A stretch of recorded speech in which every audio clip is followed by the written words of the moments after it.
We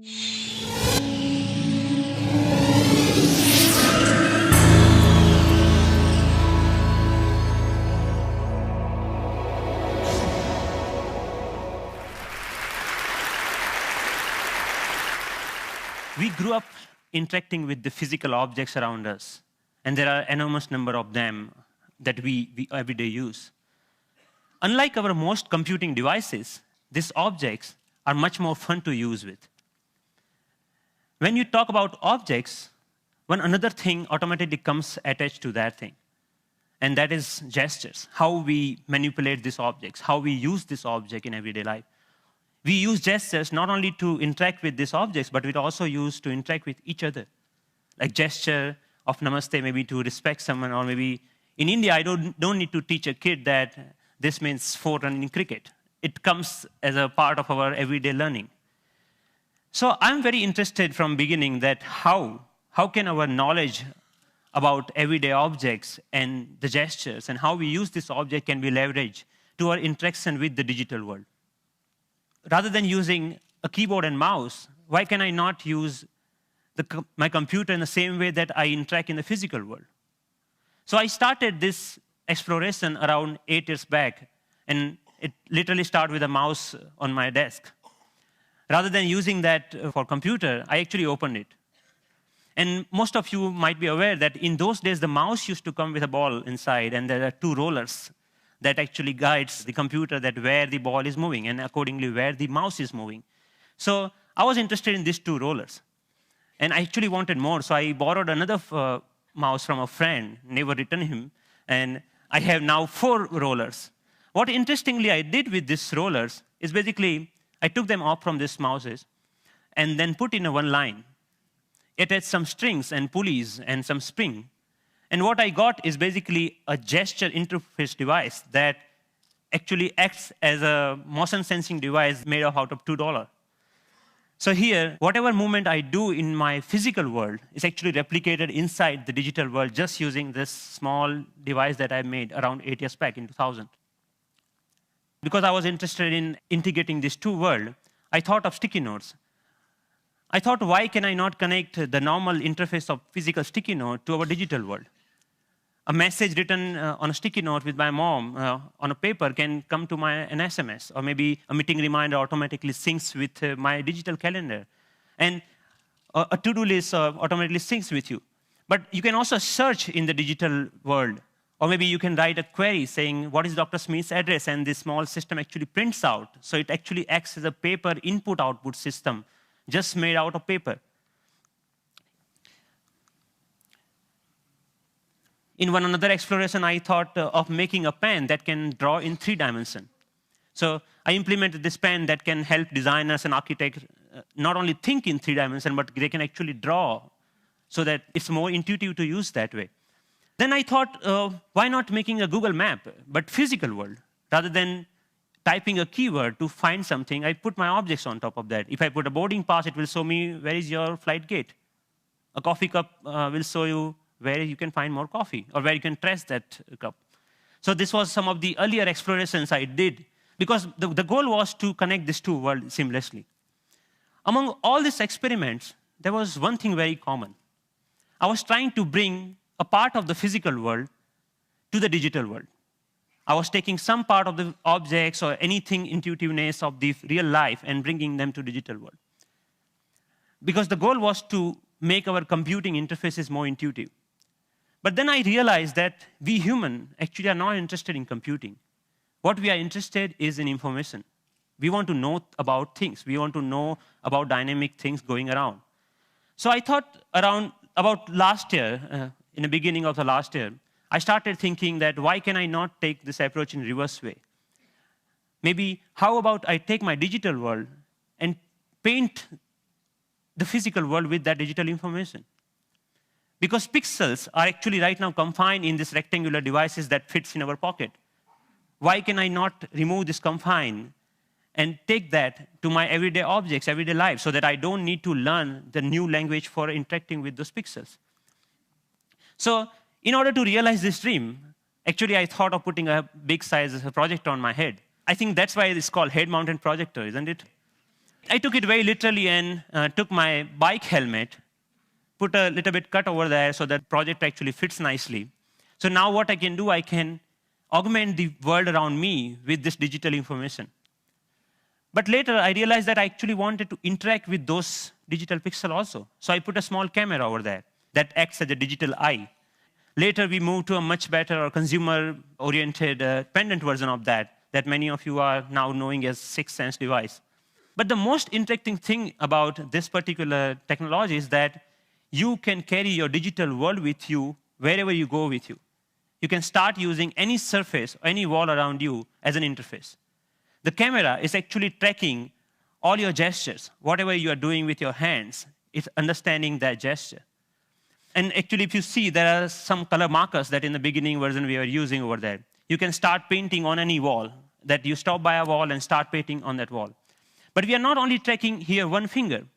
We are giving you the freedom of using both of hands. So you actually can use both of your hands to zoom into or zoom out a map just by pinching operation over here. The camera is actually doing getting all the images, it's doing the age recognition and also the color recognitions, and so many small algorithms are going inside. So technically it's a little bit so complex, but it gives you an output which is more intuitive to use in some sense. But I'm more excited that you can actually take it outside. Rather than getting your camera out of your pocket, you can just do the gesture of taking a photo, and it takes photo for you. Right? Thank you.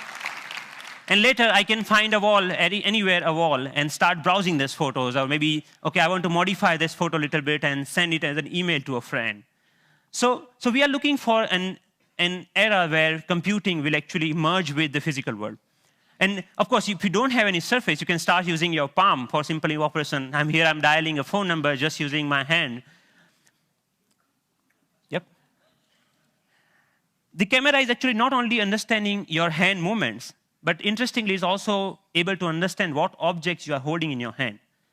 What we are doing here is actually, for example, in this case, the book cover is matched with so many thousands or maybe millions of books online, and checking out which book it is. Once it has that information, it finds out more reviews about that, or maybe New York Times had a sound overview on that, so you can actually hear on a physical book as a review of a sound. Gave a famous talk at Harvard University. This was Obama's last visit last week to MIT. And in particular, I want to thank two outstanding MIT So I was seeing the live of his talk outside in just a newspaper.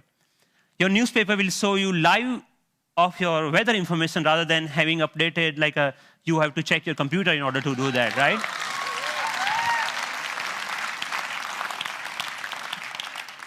When I'm going back, I can just use my boarding pass and to check, oh, my flight has been how much delayed. Because at that particular time, I'm not feeling of opening my iPhone and checking out a particular icon. And I think this technology will not only change the way, yes, it will change the way we interact with people also, not only the physical world. The fun part is I'm going to Boston Metro and playing Pong game inside the train on the ground, right? And I think the imagination is the only limit of what you can think of when this kind of technology merging with the real life. But many of you argue, actually, that all of our work is not only about physical objects. We actually do lots of accounting and paper editing and all this kind of thing. What about that? And many of you are actually excited about the next generation tablet computers to come out in the market. So rather than waiting for that, I actually made my own, and just using a piece of paper. So what here I did is remove the camera. All the cameras, webcam, have a microphone inside that camera. I removed that microphone from that, and just pinch that, just make a clip out of that microphone, and clip that to a piece of paper, any paper that you found around. So now the sound of the touch is exactly getting me when exactly I'm touching the paper. But the camera is actually tracking where my fingers are moving. You can, of course, watch movies. Good afternoon. My name is Russell, and I am a wilderness explorer in Tribe 54. And you can, of course, play games. Here, the camera is actually understanding how you're holding the paper and playing the car racing game.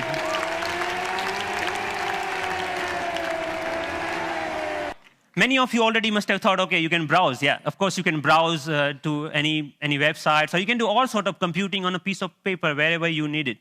So, but more interestingly, I'm interested that how we can take that in a more dynamic way. When I come back to my desk, I can just pinch that information back to my desktop so that I can use my full-size computer. And why only computers? We can just play with papers. Like paper world is interesting to play with. So here I'm taking a part of a document and putting over here the second part of from second place, and I'm actually modifying the information that I have over there.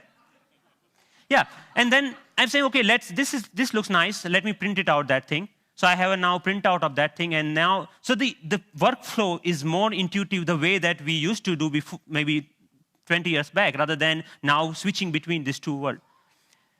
So as a last thought, I think that integrating information to our everyday objects will not only help us to get rid of the digital divide, the gap between these two worlds, but will also help us in some way to stay human, to be more connected to our physical world. And it will actually help us not end up being machines sitting in front of another machines. So that's all. Thank you.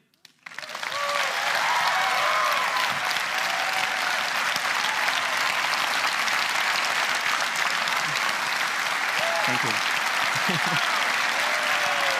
Thank you. Thank you. Thank you. Thank you. So Pranav, first of all, I mean, you're a genius. This is incredible. Really. Thanks a lot. What are you doing with this? Is there a company being planned, or is this research forever, or what? So there are lots of companies, actually sponsored companies of Media Lab, interested in taking this ahead in a one or the way.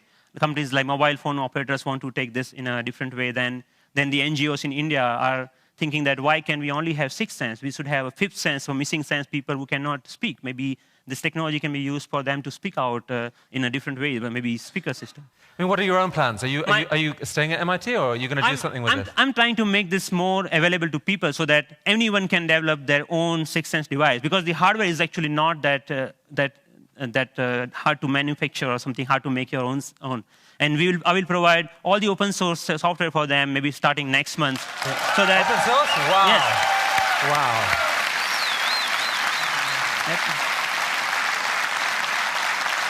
Are you going to come back to India with some of this at some point? Yes, of course. I mean, what are your plans? MIT, India, how are you going to split your time going forward? There is a lots of energy here, lots of learning. Like all of this work that you have ever seen is all about my learning in India. And now, even if you see, it's more about the cost effectiveness. This system costs you $300 compared to the like $20,000 of Surface tables or anything like that. Or maybe even the $2 mouse, just a system, at that time was costing around like $5,000. So we actually, I showed that to, in one of the conference to President Abdul Kalam at that time. And then he said, okay, we should use this in Bhabha Atomic Research Center for some use of that. So I'm more excited about how I can bring the technology to masses rather than just staying that technology into lab or environment, something like that. Based on the people we've seen at TED, I would say you're truly one of the 2 or 3 best inventors in the world right now. And it's been an honor to have you here at TED. Thank you. Thank you so much. Nice meeting you. It was fantastic.